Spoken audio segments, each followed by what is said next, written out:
ครับพี่น้องหลังจากนี้เฮาสิพากันมาฟังล่ำเรื่องรูปแบบล่ำเรื่องต่อก่อนทำนองอุบลเนาะครับแม่นครั เฮา บ สิล่ำเรื่องหยังครับพ่อ ขอยาละตาตอนเอาตอนข้างขี้ของออกดอน ข้างขี้ ข้างขี้ของออกดอนถือ ถือ ถึงนายพันยิ่ง ถือนายพันยิ่ง แม่นแล้วข้างขี้ของออกดอนน่ะที่พระละนาว่าจังใดพี่น้องพบกับเท้าข้างขี้ของออกดอน นี่อ่ะ ตอนนี้ จัดเจิดว่ากันเจิด จวดจังหวัดนี้ จวดตัว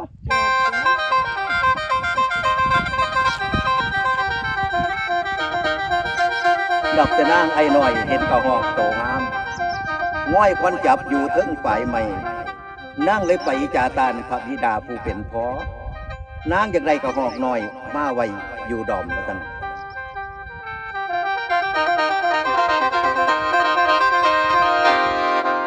แต่นั่นพระจึงตัดสั่งให้พวกหมู่นายพรานนำไปจับเราเอามาได้แต่ว่านายธนูไม่ว่าจับเป็นบ่ได้ดอกว่าซั่นเลยเรายิ่งกระหอกหน่อยตัวง่อยไม่เท่าตายพี่น้องเอ้ย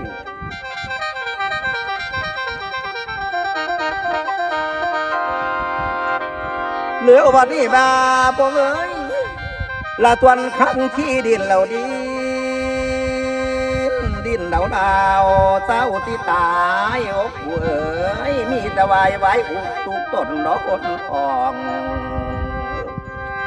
ลาแหลมมาต่ำนอโตต้องกลางโอ้ยดินเราโอ้ยเด้นอตายย้อนนั่งไอ้หน่อยอยากกินเนื้อเบาปีไซละนางเอ้ยนางได้เปิดเพื่อไอ้เปิดนายใส่ยังนอละน้องจึงได้กลุ่มสิ่งสังปีปูบาบนไก่ลาพี่ไปทำกรรมให้อิสาปล่อยดาไปนอไปอิสาพี่ป่าปะตาเสื้อเพิ่นผู้ใดซาดก็หักไอ้ก็หักนอบ่ได้แต่ตวงดอกน้ำนางเด้ละน้องจึงได้หาคนตามที่เรายิงต้นทายข้างที่ตายลงน้ำที่ตายลงฝากปอกูแล้วกูที่เว้นใส่คอเมืองบ้านดอกหมู่คนว่าสาธุสาธุสาธุเด้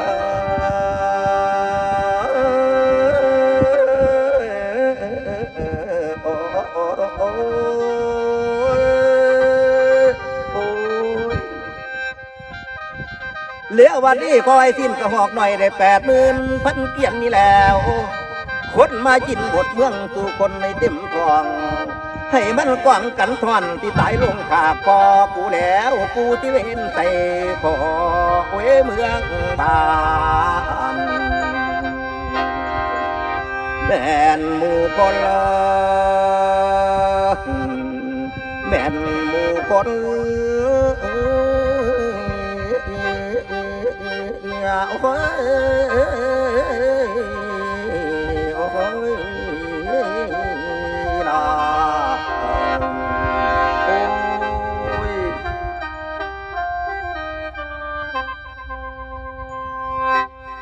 อันพ่อ ว่า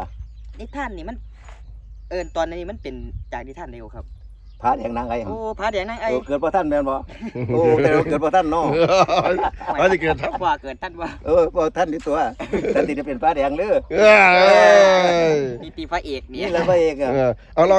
เอาก่อนพระเอกนี่จะบาดดู เนาะ ก่อนพระเอกจะบาดดู เรียกบาท มีเปิดฉากพระเอกแล้วพ่อ ไม่เอาเนาะ เอามา เปิดฉากพระเอกสู่ฟังแน่ กันเนาะเช่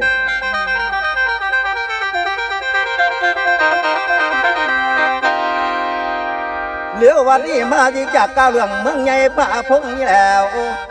ตามคำคงเคยเห็นที่อ่านมาดอกจ่าแจงนับแต่ป่าแดงเข้ากันนิ่งน้ำแก้วไอเฮาแล้วใจประสงค์หมายมอบน้องไม่มันต่อผ่าดัง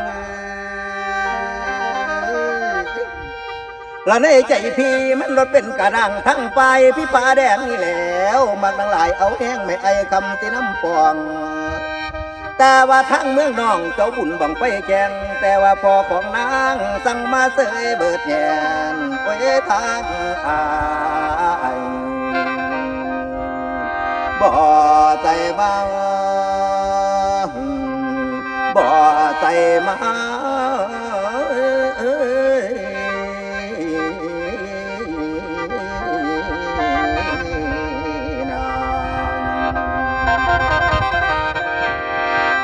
พระเอกเด้ เด้โอ้เห็นตะกี้รอแต่ครับ แล้วนี่เด้ เดี๋ยวนี้หมดรอเอาเรื่ เอา อง ลา เนาะ พี่แล้วเนาะ เอาไป เอากับเอาซ้ำนี่สักก่อนเนาะครับอันสองก่อนว่าหันก่อนนิทาน ก่อนนี้ท่าน กับเปิดฉากพระเอก แมนอันเดี๋ยวฟังต่อฟังตอนต่อไปตัว ฟังแต่จะฟังตัวก็เอาตอนต่อไปเนาะครับพี่น้อง อืม คลิปนี้ก็ล่าผีล่าน้องสักก่อนครับ สวัสดีครั สวั บ สดีครับ